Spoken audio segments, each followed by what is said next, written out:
नमस्ते एंड जय हिंद। आज का वीडियो बहुत ज़्यादा इमोशनल होने वाला है। आज के वीडियो में हम लोग बात करेंगे मेरे आपके हम सब के चाइल्डहुड हीरो माइकल शूमाकर के बारे में।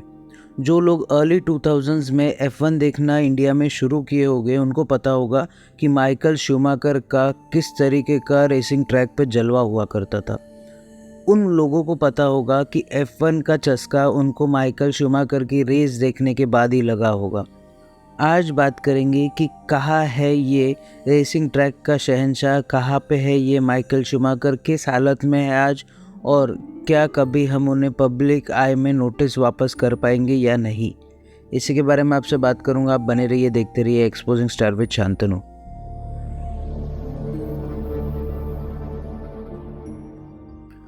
माइकल शूमाकर, शायद ही कोई होगा जो F1 का चाहने वाला होगा और उसको ये पता नहीं होगा कि माइकल शूमाकर कौन है। माइकल शूमाकर सिर्फ एक लेजेंड नहीं है, माइकल शूमाकर एक इमोशन है, माइकल शूमाकर एक एहसास है। माइकल शूमाकर जिस तरीके से रेस करते थे, जिस तरीके से फियरलेसली वो कार चलाया करते थे, वो शायद आज की यंग जनरेशन्स के पास में वो कन्विक्शन नज़र नहीं आता है। पर जो लोग माइकल शूमाकर को नहीं जानते, खास करके शायद कोई यंग पीढ़ी वाले होंगे जो F1 अभी अभी देखना शुरू किए होंगे, तो उनको ज़रूर बता दूं कि माइकल शूमाकर थे कौन या फिर वो रेसिंग ट्रैक पे कौन थे। दरअसल माइकल शूमाकर अपने समय के बहुत ही ग्रेटेस्ट ड्राइवरों में गिने जाते थे। उस ज़माने में जब माइकल शूमाकर के खुद के भाई रैल्फ शूमाकर उनके साथ में रेस किया करते थे, साथ ही साथ में जेनसन बटन हुआ करते थे, मोंटोया हुआ करते थे, इतने बड़े बड़े नाम हुआ करते थे। उन सब नामों के बीच में माइकल शूमाकर ने एक अपना अलग ऑरा खड़ा कर दिया था। F1 के लिए जो उनका प्यार है वो किसी जादू से ज़्यादा कुछ नहीं है।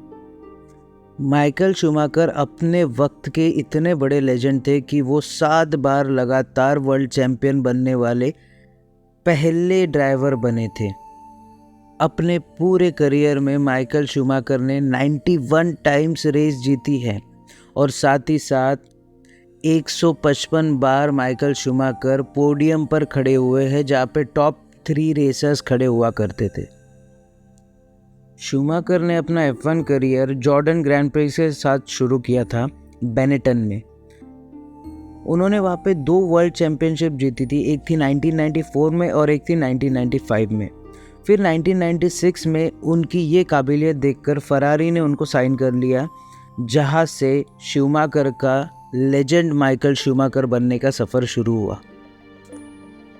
उसके बाद माइकल शूमाकर ने कभी पीछे मुड़कर नहीं देखा।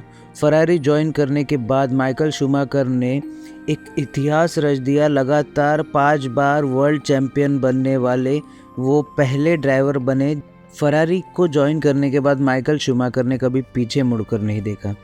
वो फरारी के साथ करार करने से पहले 2 बार वर्ल्ड चैम्पियन रह चुके थे, पर फरारी को ज्वाइन करने के बाद माइकल शूमाकर का जो ऑरा था वो एक अलग ही लेवल पर चले गया था। 5 टाइम्स कंसेक्यूटिव वर्ल्ड चैम्पियनशिप जीतने वाले वो पहले ड्राइवर बने थे और वहाँ से माइकल शूमाकर ने रेसिंग ट्रैक्स को डोमिनेट करना शुरू कर दिया था। यूँ मान लीजिए कि 2000 से लेके 2004 तक का जो एरा था वो सिर्फ और सिर्फ माइकल शूमाकर के भरोसे पे F1 चल रहा था। 4 साल इतना भयंकर डोमिनेट किया है उन्होंने कि शायद आज की पीढ़ी सोच भी ना सके वो चीज़ करने की। शोहरत माइकल शूमाकर के कदम चूम रही थी। माइकल शूमाकर अपने करियर के बुलंदियों पे थे। माइकल शूमाकर जब 2005 के बाद में थोड़ा सा उनका करियर ढलान पर गया तो उन्होंने रिटायरमेंट की घोषणा कर दी थी। और आखिरकार 2006 ये वो समय था जब माइकल शूमाकर ने F1 रेसिंग को अलविदा कह दिया। उन्होंने सब रेसिंग से रिटायरमेंट घोषित कर कर पूरी दुनिया को चौंका दिया था। पर फिर आई रोशनी की एक किरण और 2010 में मर्सिडीज़ के साथ में इन्होंने फिर रेसिंग ट्रैक पर कमबैक किया।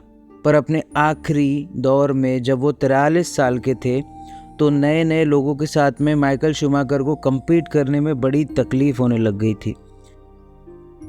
जो माइकल शूमाकर रेसिंग ट्रैक पे गोली से भी तेज़ स्पीड पे कार चलाया करते थे, उनकी स्पीड धीमी हो गई थी। रिटायरमेंट के बाद वापसी करने के बाद माइकल शूमाकर का वो ऑरा कभी नहीं वापस आ पाया। और 29 दिसंबर 2013 ये वो दिन था जब माइकल शूमाकर के साथ कुछ ऐसा हुआ जिसने उनके सब फैंस का दिल तोड़ दिया। फ्रेंच एल्प्स के पार जब माइकल शूमाकर स्की कर रहे थे तो उनकी स्की अनबैलेंस होकर उनका सर एक बहुत बड़े चट्टान से टकरा गया। उसके बाद उनकी ब्रेन सेल्स को बहुत ज़्यादा डैमेज हुआ।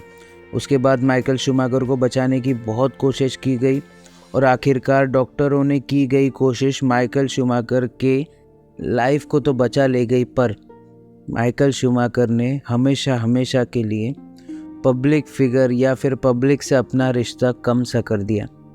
शायद माइकल शूमाकर ये चाहते थे कि पब्लिक उन्हें वैसे ही याद रखे जो माइकल शूमाकर हमको रेसिंग ट्रैक पर उड़ते हुए दिखाई देते थे, जो माइकल शूमाकर हमें पोडियम पर खड़े होकर शैम्पेन से सेलिब्रेट करते हुए नज़र आ रहे थे। पर अभी का हमारा वो हीरो कोमा में जाकर पैरालाइज हो चुका है। उस हालत में शायद माइकल शूमाकर और उनकी वाइफ करीना शूमाकर शायद नहीं चाहती थी कि कोई उनके हीरो को इस तरीके से देखे। आज माइकल शूमाकर किस हाल में है, क्या है उनके अपडेट्स, इतना तो कहीं पे भी नहीं मिल रहा है। बट जितने सोर्सेस के थ्रू इन्फॉर्मेशंस आ रही है, जितने उनकी एक डॉक्यूमेंट्री आई थी उसमें जो बताया गया है, उसके अनुसार माइकल शूमाकर जर्मनी में ही कहीं पे है, अपने फैमिली के साथ रह रहे हैं। पर माइकल शूमाकर के सेंसेस बहुत ज़्यादा स्ट्रॉन्ग है। वो आज भी F1 रेसिंग उसी चाव से देखते हैं जिस चाव से वो F1 रेसिंग के टाइम के अपने दौर के बादशाह हुए करते थे। उनकी डॉक्यूमेंट्री के दौरान उनकी वाइफ ने कहा था कि माइकल शूमाकर ने कहा था कि प्राइवेट इज़ प्राइवेट। इसीलिए माइकल शूमाकर ने अपनी जितनी भी ज़िंदगी है जो पोडियम से बाहर की है या फिर ट्रैक से बाहर की है, वो सारी ज़िंदगी को माइकल शूमाकर ने हमेशा ही प्राइवेट रखा है। डिस्पाइट कि वो इतनी ज़्यादा चैरिटी करते हैं, इतना सब करते हैं, उनके प्रति लोगों का लगाव बिल्कुल आज तक कम नहीं हुआ है। चाहे कुछ भी देख लो, कुछ भी सर्च कर लो, माइकल शूमाकर कहीं ना कहीं से आपकी पॉपअप में आ ही जाएंगे। हमारे समय का वो शेर शायद आज उस हालत में ना होगा कि हम उसको देख पाए, पर कहीं ना कहीं मन में जो यादें हैं माइकल शूमाकर की, वो यादें हमसे ना माइकल शूमाकर छीन सकते हैं और ना ही कोई और। क्योंकि हम लोगों ने F1 की कारें या फिर जो टॉयज़ हम लोग खरीदते थे वो सिर्फ रेड कलर की ही खरीदा करते थे क्योंकि माइकल शूमाकर वो चलाया करते थे। जो उनका लेजेंडरी बिहेवियर था अपने जो फेलो ड्राइवर्स के प्रति भी, वो सराहनीय था। आज भी अगर कहीं माइकल शूमाकर का एक रियल इंटरव्यू आ जाए तो शायद उसको मेरे ख्याल से सबसे ज़्यादा हिट्स मिल जाएंगे यूट्यूब पे। माइकल शूमाकर को पेरिस में जिस डॉक्टर ने ट्रीट किया था, उनका कहना ये था कि माइकल शूमाकर रिहैबिलिटेशन में हैं, अच्छे से परफॉर्म कर रहे हैं, बट उनको चलने में तकलीफ़ हो रही है। वो व्हील चेयर के अलावा चल नहीं पाते हैं और अभी जो उनकी उम्र है उस उम्र में तो वैसे भी उनको ज़्यादा चलने फिरने में तकलीफ़ हो रही है। भगवान को सिर्फ यही चीज़ कह के शुक्रिया ज़रूर कर सकते हैं कि उन्होंने हमारा जो शेर था या फिर हमारे जो लेजेंडरी ड्राइवर थे उनको अभी तक हमारे बीच रखा है। ये लेजेंडरी ड्राइवर कब तक और किस हाल में है ये हमको अभी तक तो पता नहीं है, पर जितने डॉक्टर्स ने उनको बताया है, जो उनके साथ रहते, जो मिलते हैं, वो ये ज़रूर बताते हैं कि माइकल शूमाकर आज भी फार्मूला 1 वही चाव से देखते हैं। सब प्रॉपरली उनकी लाइफ अभी स्ट्रीमलाइन हो रही है, अपने वाइफ के साथ में बहुत अच्छे से वक्त गुजार रहे हैं। उनके बेटे को हम लोग बहुत जल्द F1 में compete करते हुए देखेंगे। आप क्या सोचते हैं? क्या आपने कभी माइकल शूमाकर की रेस देखी है? आप क्या सोचते हैं कि क्या होगा माइकल शूमाकर जब आखिरकार चुप्पी तोड़कर सामने आएंगे, और क्या वो कभी सामने आएंगे या नहीं? मुझे ज़रूर बताइएगा। और अगर मेरे पास में और भी कोई टॉपिक आता है तो उसके ऊपर मैं एक वीडियो बना दूंगा। तब तक के लिए आप बने रहिए, देखते रहिए एक्सपोजिंग स्टार विद शांतनु। जय हिंद।